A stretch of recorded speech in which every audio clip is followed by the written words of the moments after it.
Basketball.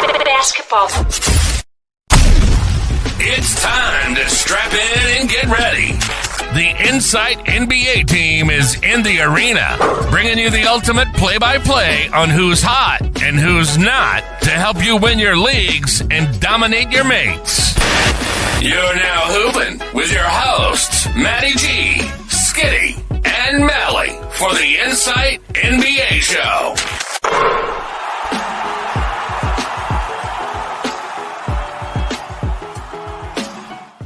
G'day everyone and welcome to the Insight NBA show. We are talking sell high. You want to make it basically a fire sale. If you are owning these guys, it is time to sell. Sell. Because they are reaching astronomical peaks right now. There's a few names that are super hot right now, guys who are returning to injury, like Malik Monk is an obvious sell high because he's flying as like a top 10 NBA fantasy player in 9 cats right now. So we just sell Malik Monk because he's going to get interest in the Kings are middling. He's come in, he's got the attention as being a starter, and he's playing well, and deservedly so. He is a guy that we can ride the wave on, but when he reaches top 10 value, obviously we toss him out the window. But we're also going to deep dive into a list of other players this week, apart from the Malik Monks of the world, who have been on fire and are doing brilliant things in their teams to get your attention, and you'll be able to capitalize on. Let's start off with the top with a guy like Tyrese Maxey. Now, on the season, he is 10. After recent efforts, he has gone up in the last week to 8. We put the list together today when he was 10, and now he is sitting at 8. On the season, he is ranked 20th for the season. Now, Tyrese Maxey has a few things going his way. Joel Embiid's absence is obviously the biggest notable here.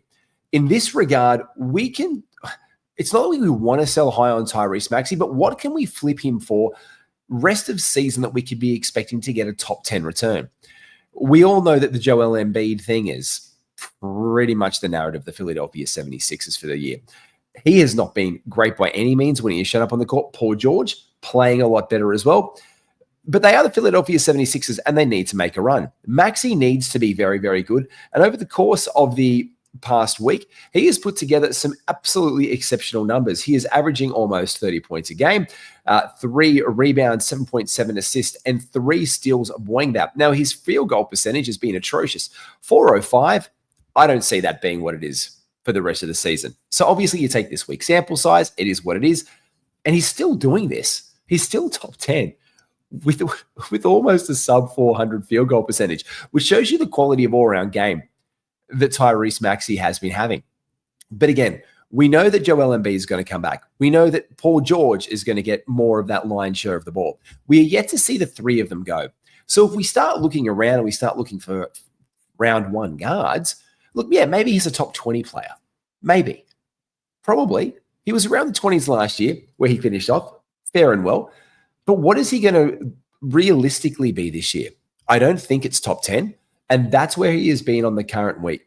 And you could probably spin the narrative well, like, oh, come on, guys, let's be honest, mate. It's not Joel's season. They're probably more likely to trash him than anything else. And you might get some owners there going like, oh, geez, yeah, it's, look, maybe it's not looking good. Maybe Tyrese Maxey is the guy. Paul George is going to step up too.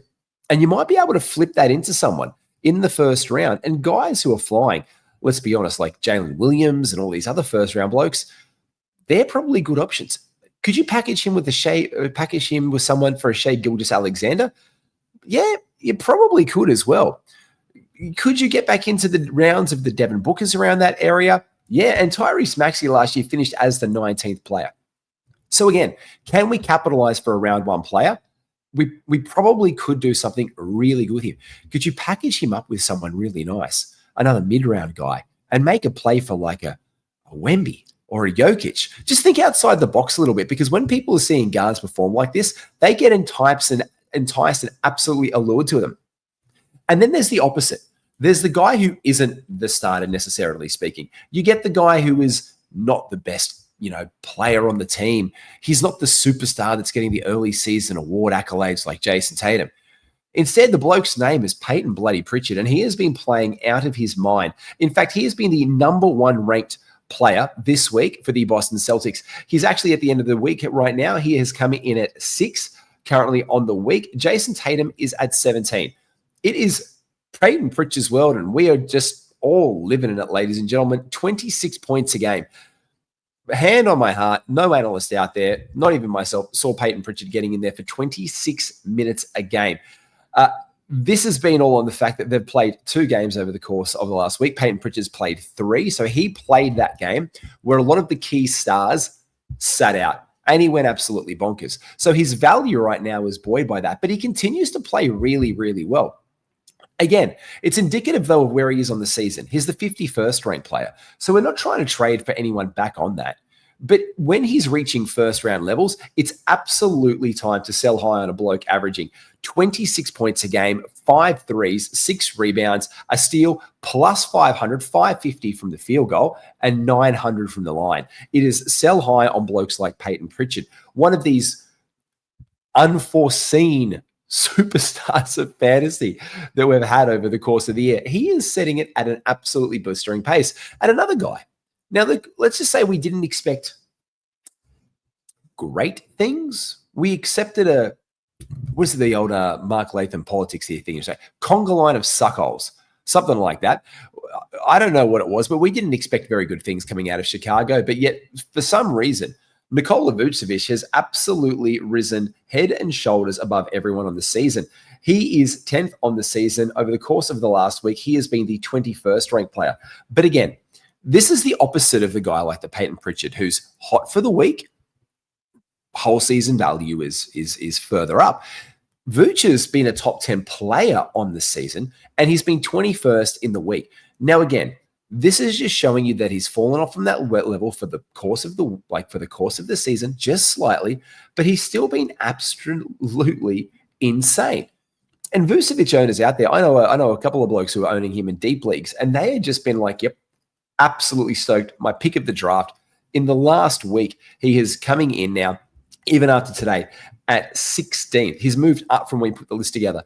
He has 24 points a game, 3.7 threes, 10.7 rebounds, 3.3 assists, 574 from the field, and the free throw percentage for Vooch is 700. A little bit disappointing from him. We like to say that he's one of these, he's one of the big men that can hit free throws. So you're kind of looking at 750, 800 for that. But 700's a little bit down, and he's still reaching these absolutely astronomical levels. For me, he is just a prime sell high candidate because I just don't know how sustainable things are in Chicago. And that's my whole motivation for it. I'm not a Vooch hater. I'm actually a Vooch truther. I loved Orlando Vooch when he could stretch the floor. I think he had good periods in Chicago. Then he's had periods he's had to carry the team, and he's looked shocking, and people invested high round picks in him last year, and he wasn't as good. So look, he serves a need. Let's be honest. At the end of the day, Vooch isn't a sexy name in fantasy. But when he's returning value like this, yeah, it's kind of appealing. And I'm like, hey, let's buy Vooch let's buy a Vooch table at the bar, because in fantasy land, the top players in the year are him and Josh Giddey, who's come into on the year the 57th ranked, with Zach LaVine falling off since his absolutely lofty start to the season. He is now, in the course of the last week, being the 87th ranked player. So he conversely, in Chicago, could be a bit of a buy low player, whereas someone like Josh Giddey, mid-rater, probably playing about expectations, you might be able to pick him up for a bit of a good bargain around this time of the year. Not maybe a bargain, but when he's playing at the 57th ranked player and people don't think he's, Josh Giddey's never been a top 100 fantasy player. Well, you know what? Yeah, cool. You could use that to your advantage. Like, he had a really good week. I need some more of what he gets, but it still doesn't touch on the fact that Vooch is absolutely powering along. And if he has been the 21st ranked player in the week, 16th ranked player in the week after today's movement, and he has been the 10th best player over the course of the season, my sell high alarm bells are just absolutely bloody ringing for this bloke, because this is week 7. Let's think about it. We're in December. We got about 8 weeks before the trade deadline.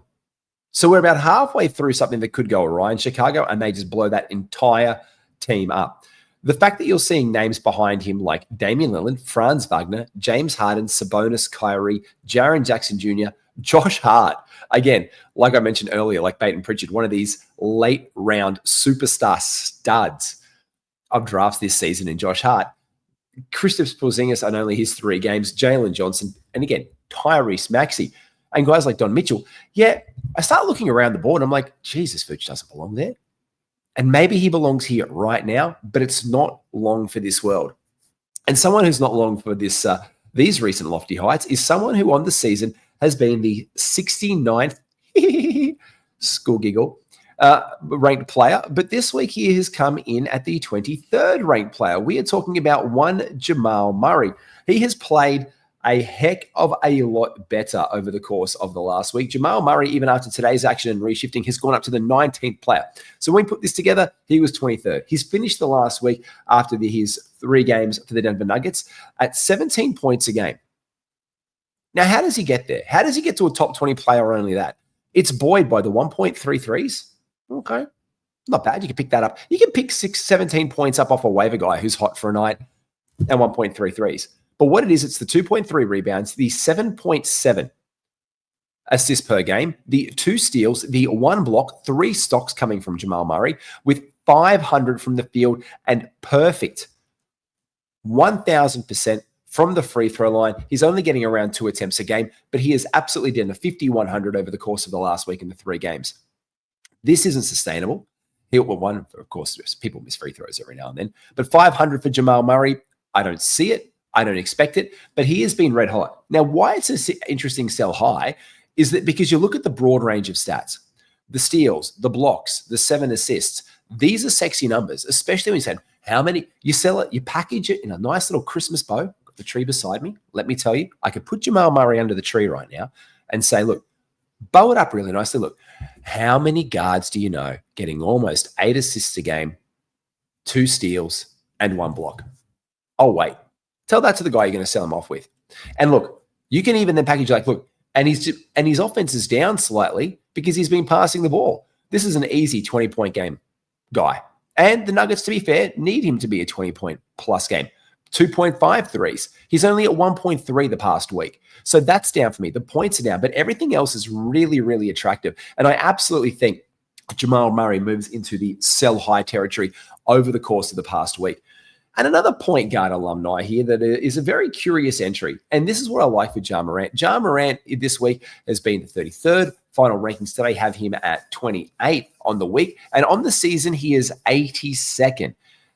Ja Morant, let's be honest, he's a very divisive player. People either love Ja, people hate him. They think he's a bit of a tosser because of like, oh, guns, bling, bling, bling in the club. Yeah, you can have some thoughts about Ja Morant, but it doesn't change the fact that he is one of the superstars of the NBA. And he's a sexy name. And we know that a lot of trade value can be buoyed by this. I'm in a league which made a trade, and it's like good value, players who are really high ranked on the season, but one of them is a sexier name. And you're like, DeJounte Murray, sexy name kind of guy this year. Oh, he's going to be great in Pelicans. You know, we've got these guys. Trae Young's going to have an amazing season. James Harden. Oh, he's going to be like the Rockets Harden again. Like we have these preconceptions in our brain of how good certain players are. Much like Jamal Murray. We think he's like, oh, he's the number 2 weapon in Denver. Man, he's awesome. He's Jamal Murray. Yeah, and he's been great, but he hasn't had a great season. Ja Morant is another echelon of that. The highlight reels, the TikTok, the everything. It's all like sexy when it's Ja Morant. And we know that he's having a season where he only played coming back after last year, which was horrible and absolutely derailed. And he only played 9 games. And he finished that 9 games in the 56th ranked position in fantasy basketball at the end of the year. Now, again, there are inadequacies in the bloke's game, but he has not shown them over the course of the past week. And Ja Morant has been nothing short of absolutely electric. 25 points, 26 points, basically 1.7 threes, 2.3 rebounds, 6.3 assists, 2.3 steals, plus 500 from the field and 900 from the free throw line. He has been an absolute weapon. And this is why I say it's a sell high. Not because we don't love these things from Ja Morant, and not because he's not capable of doing stuff like this every night on a basketball court. Because the man is, look, the reverse layup the other week was just freaking bonkers fun to watch. I watched it like 3 times. I'm like, man, that's just... And we all know that he loves the highlights. We also probably know that he's going to be injured again at some point this season or 2 because he just goes absolutely hammer and tongs. But why it's a nice sell high is that we look at his average ranking for the year. He's back in the 80s. It's probably moved after today. I'll have a look at what it is in a second. But he is in the last week. He has moved into this like late top 25 to 30 player. And today when we were doing the rankings, he was looking right there at 33. And again, we look at the season value on him. I'll scroll on down to him now on the season after today, after that ranking. And yet, sure enough, he's come up to the 81st ranked player. But Ja Morant is such a sexy name and has such appeal that you can always sell these guys for a round or two higher. Anthony Edwards, there we go. Everyone fell in love with Anthony Edwards thinking he was a first-round player in fantasy basketball when he's not. But we associate this awesome basketball player stuff with being excellent. Well, Anthony Edwards is not a first-round player. He was last week, and I said sell high. Sure enough, funnily enough, yeah, I was right. This week, 26, back in the early third round. Thank you very much. So this is where the guys like Ja Morant, when they're super hot, we can sell them and put them in with something for a first-round player, second-round player, someone who's going to be consistent, someone who's going to be possibly more available than Ja Morant. Not that, touch wood, we don't want him to ever break. We don't want our players in fantasy or basketball broker. We want to watch them. But this is the guy that we can look at to target as an owner and move on from him and sell him because he's an attractive name. He's putting up the stats right now. The value is there. So it's a prime time to sell high on a guy like Ja Morant. Also a guy who's returned to form after being the 148th player on the year and who has slipped into the 42nd rank over the course of the past week only. It's D'Angelo Russell. I feel almost dirty saying D'Angelo Russell is that way and that he is a sell high player, but I've just not been happy or completely overwhelmed with his role so far this year. And I actually was one of these guys who thought D'Angelo Russell could return a similar value to what he had last year. I'm like, you know what?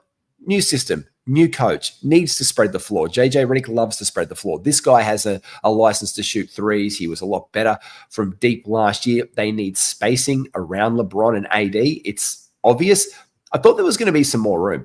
Now, yeah, sure enough, they brought in Dalton Connect, a better shooter, one would argue, who's been hot this year. But D'Angelo Russell, on the course of the year, has been like the 150th ranked player. Like, that's insane. And then this week, he just comes on hot, and people have picked him up. He was dropped off on a lot of waiver wires, to be honest. And now he comes in at the 40th ranked player, basically over the course of the last week. That for me is just prime sell high territory because I don't know how sustainable that is. They need him to be better. But again, Austin Reeves has been out. So his production and his minutes have had to be there. Now, I think he was improving. I think he was taking on that 6-man role and he was showing some like progress there. But with Reeves out right now, it's time to package him up because his last view of statistics looks very, very good and we can absolutely sell him. So I think it's time on that one.